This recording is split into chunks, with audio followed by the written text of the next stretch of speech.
Okay, we're here with the nylon string guitar, which we're going to be playing with a pick. Yes, that's strange, I know, but because the exercise we're doing here today has to do with traditions largely in country and folk music, and in those forms of music, you do find people playing nylon string guitars with a pick.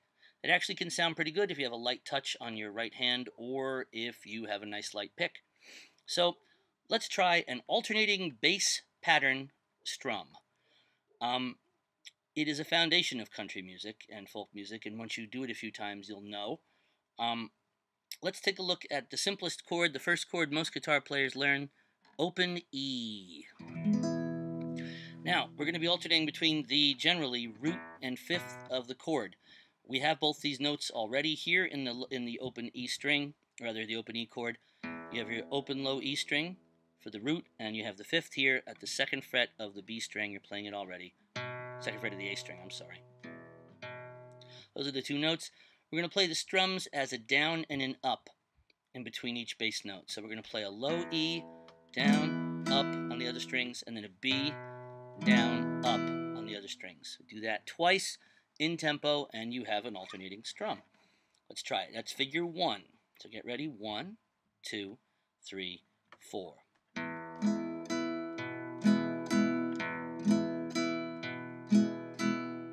It's okay if you have to look down at your right hand to make sure that you're picking in the right way. Most people like to plant a finger or two on the top of the guitar to make sure that they have more accurate picking ability, and that's fine if that's what you want to do. That's probably better at first. Some people may not need to do that. That's fine too. Now, there are chords that don't give you the bass notes you need already in the chord you're playing. There are some where you have to add a note that's outside the chord. One such is C major. Now, C major has the low C here on the A string, third fret of the A string, but the fifth, we got to go down here to the low E string, third fret, the G. That means moving your ring finger from the A string to the G string, the E string, and if possible, deadening that A string when you play the low E at the third fret, just to make sure you don't hit it by accident. If your right hand is very accurate, don't worry about that. But since most people aren't as accurate as that, including myself, I tend to do whatever I can to make sure I don't screw up. So let's try figure 2. It's the same thing with the C chord. We're going to be moving our ring finger from here to here. 1, 2, 3, 4.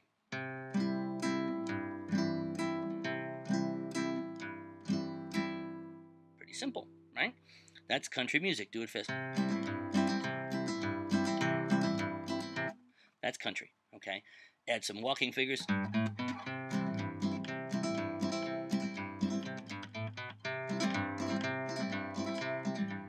You're halfway to writing a song.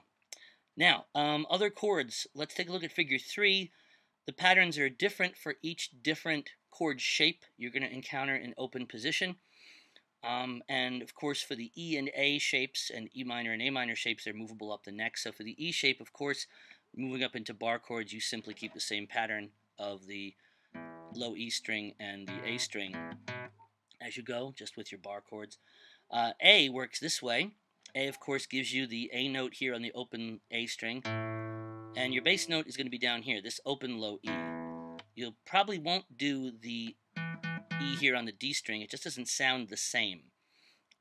Generally speaking, in country music and in folk music, the fifth is going to be, if it's possible, below the root. We alternate from a root to a fifth below it rather than a fifth above it, just because it sounds better. So for an A, if we look at figure 3, we're going to go. That's the idea of A. So let's try that. 1, 2, 3, 4.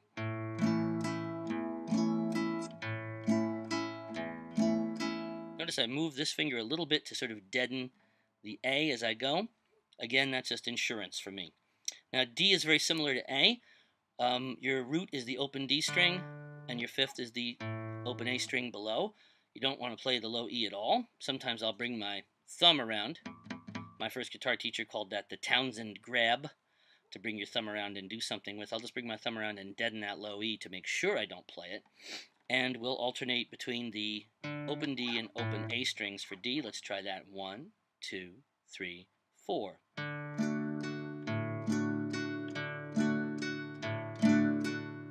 Now, of course, we're not muting or anything, but you can imagine things get pretty complex and more interesting the faster you go and when you start adding muting and things. But for now, keep it simple. A G major, now you're not going to be able to play a fifth below the low G, here the third fret of the E string. The closest one you have is the open D. It's one of the few exceptions where you'll have a fifth above the low E, but you know how country music is. They call open chords cowboy chords for a reason, because they go with cowboy music. So for G, we're going to alternate between the the third fret of the low E string and the open D string. So a G alternating bass drum goes 1, 2, 3, 4.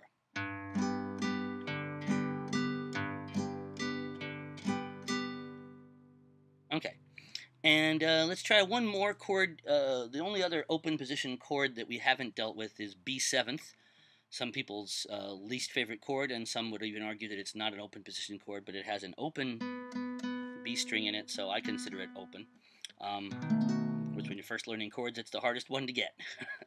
But let's work with that. You'd be surprised at how interesting things can be when you play an alternating bass pattern with this one. You're going to alternate between the B on the second fret of the A string, that's your root note, and the F sharp on the low E string, second fret, that's your fifth. And when you're playing it this way, with this shape of chord that's a seventh, you get a very different kind of sound. You get something more like a blues or R&B, like 50s R&B kind of sound. Immediately you'll start thinking of songs like Nadine by Chuck Berry. So let's try that one. Standard B7th. We're going to alternate the bass. 1, 2, 3, 4.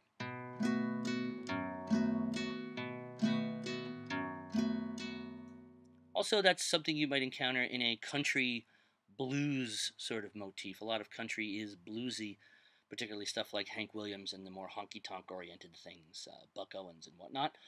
So now, let's take a look at a very simple pattern you can do with this. Sorry, bringing my cheat sheet over here so I know what I'm doing. We're going to add a little walk figure to give you an idea about how this really could work.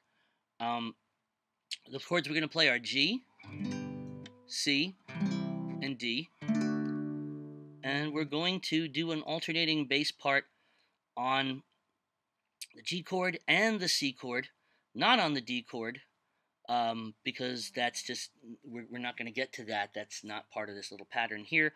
You'll play an alternating line for the G.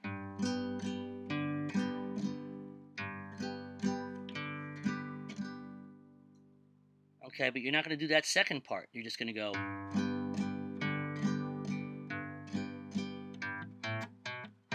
And you walk up G, A, B, C to the C chord. And then walk down. Same thing. Okay, so let's just try that together in tempo. It's just a fun little exercise. 1, 2, 3, 4.